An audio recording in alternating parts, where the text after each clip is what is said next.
Yo, you alright? Shit gonna be a green message. Damn. Never gonna do that again. It's a wrap. You come back next time, it's like, nah, I gotta go, bro. You can do one video, that's it. And I'm out, alright, okay?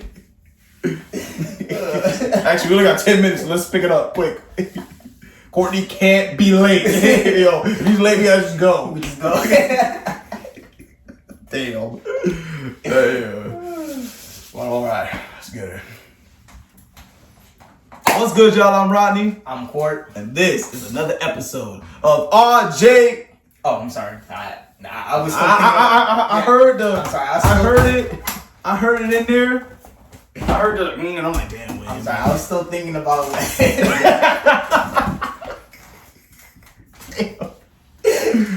Alright. Yo, we just worried for our guy Charlie, alright? He just had to leave, man. This girl was hot at him, man. So we don't know if he's gonna come back alive or not, but hopefully he comes back alive and well. You know, Charles, I'm sure you'll be fine, man.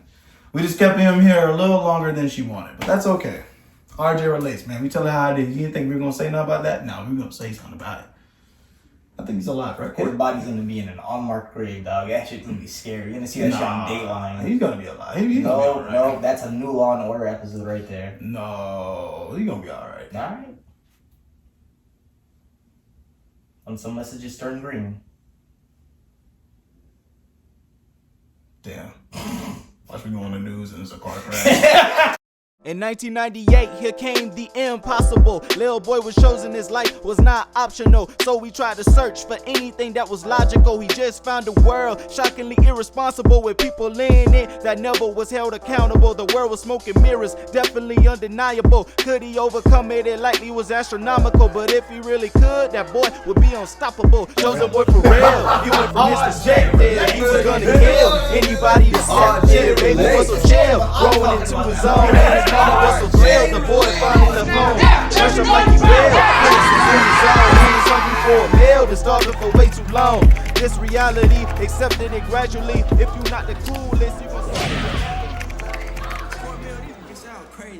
What's good, y'all? I'm Rodney. I'm Court. And this is another episode of RJ Relates. Now, like I say for every video, this is a sacred place where we are 100% honest with ourselves and our audience. We talk about many topics such as depression, relationship, views, life, movie, TV shows, anime, and many more. If y'all like this video at the end, please hit that like button and subscribe. Hit that bell notification. If y'all want us to talk about other topics, you can hit those up in the comments below. Also, reach us on our IGs as well. Rodney_TE. Courtney 97. Now, having said everything, let's jump into today's topic. So we're gonna get deep today, guys. We're gonna be talking about some serious shit, all right? We're gonna be talking about views on death. You know, the big D. You know what I'm saying? I don't know if anybody ever call it the big D, but I'm the Yeah, first no one to calls guess. it the big D, nigga. Anyways. Whatever. I'm one in a million, man. You know what I'm saying? Lil Million. Shout out to Lil Million, dog. No, shout out to Gabby, dog. I'm gonna tap on Titan Court. Yeah, speaking like that. As I was saying, so, you know, today we're going to be talking about it, just our whole views on death and, you know, the perception of how we feel about it. You know, so how about I start off with you, Court? What are your views on death? My views on death have definitely changed throughout the years. I think as a kid, well, for any kid, I think it's just scary to think about it when you first hear about it. Because, you know, as a kid, you think that, you know, you live forever, all that stuff and everything. But then when you get hit with the cold reality of it, where you will die at some point, it starts to get scary. Yeah. I think depending on what you believe about death really does change you a little bit. Because, you know, if you do believe in God and the devil, then you have, you know, the story of heaven and hell, and whether you're a good person or a bad person, you go to either one of them, and that's your perspective on death, which, you know, it makes you want to be a good person, so, you know, at the end of your life, you know, you get to go to the pearly gates of heaven and get to meet God and all the angels and everything. And then, you know, if you're bad, you go to hell and burn for all eternity and all that stuff. Mm-hmm. For me, it's, especially now, I feel like it's more of what you think, like your imagination of it. Where whether or not you do believe in God, I believe that when you die, it depends on what you believe and what you think. So say if you do believe in the Almighty God and Satan and all that stuff, then if you are a good person in your life, then you will go to heaven. Or if you have guilt in your heart, then you will go to hell and have to deal with that guilt in hell. Now, what I think about it is that when you, like, say if you're a bad person, right, you sinned and you feel guilty about it and you go to hell, I don't think that's the end of the road for you. I believe that if you are a sinner or whatever it is, or you feel guilty about something and you do go to hell, I do feel like there's a chance of redemption. I feel like that's what hell is. Because in hell, there's no, time at all. There's no track of time. You can be there for 10 years, 2 decades, 1,000 years, or whatever. But I believe at some point you can be redeemed if you're able to deal with your guilt in a healthy way. So I feel like if you do go to hell and you do deal with your guilt, you can be sent up to heaven. And I feel like for heaven, that once you go into heaven, I feel like you get your own little personal, paradise. You know what I mean? Like your own heaven door of, the things that you love, like your family, all that stuff and everything. Because I don't think, to me personally, I don't know how other people think or how you think, but I feel like once you go into heaven, it's not just one area and that's all there is, and then you meet everyone else. I feel like heaven is your own interpretation of once you go through that door. Once you go through there, that is your heaven, that is your paradise. And same thing with hell. Once you go through hell, that is your hell, whatever you think you're guilty of or whatever you think you deserve, that's what you get down there. That's my view on it. Yeah. I would say for me, it's like you said, going back at the beginning where you said we all have as kids, we think we're gonna live forever. I'll never forget the first time I knew that we weren't gonna live forever was I was in 4th grade. My teacher, Mrs. Shepherd, called your ass out. That she literally told the class that you're all gonna die at one point. You're all gonna die. We couldn't believe it. We were like, whoa, we're all gonna die? And I was like, yeah. And to me, that scared me because I'm like, yo, I thought I always was gonna die. And then, I guess as kids, you think death is gonna always in a hurt way, or you're gonna die tragically or some crazy shit like that. So that made it even worse because oh my God, how can I prevent this? You know what I mean? We say it's there's nothing you can do. It's just gonna happen one day to you. So then, as you get older and you realize that, and I think for me, like you said, obviously there's all types of different religions, different perspectives on the afterlife, whether it's reincarnation, whether there is some type of version of heaven, or some type of version of hell in all types of religions, but obviously just a little different. But just for me personally, I do believe that there is a heaven and a hell, because I don't believe that we just die and then that's it.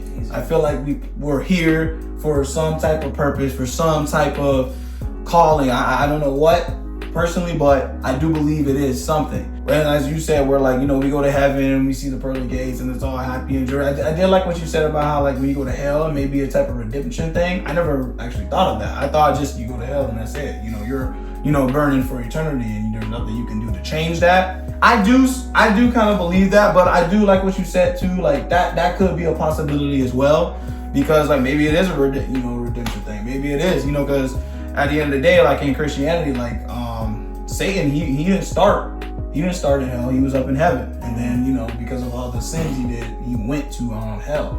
So for maybe if it was a redemption thing, maybe he could have went back, but that's not who he was or was meant to be. So I feel as an for aspect of what just death is in general, it's a scary thing. But you don't really think about it on the regular. Even though you're gonna die someday, you don't even really think about it. You're just going through life.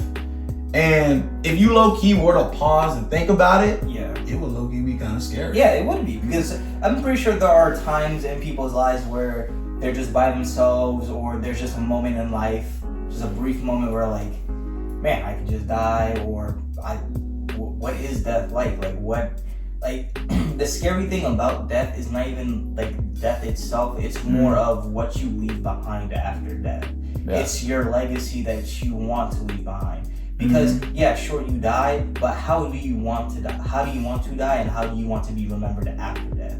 Yeah. Because I feel that's very important, and I feel a lot of people should think about that at times. I don't think it should be on their mind daily, but I feel they should think about it at times, because it is important to leave at least something behind for the new generation or for something else in order to grow. Because, you know, like death, you know, the circle of life and everything, you live, you eat, and then you die, and then you become one with the earth, and then your body becomes fertilizer for the earth, and then everything around it starts to grow. The thing about that is, like, what do you want to leave behind to grow, and stuff like that, you know? Yeah, and like you said with the legacy thing, it's like, you know, you leave something behind. So like, I believe and you believe like there is something after death. Mm-hmm. Say if there, like, we don't truly know, there might just be nothing after death, and then like, what did you leave behind? You know what I'm saying? So even though you may not have, even though there may not be something after death, at least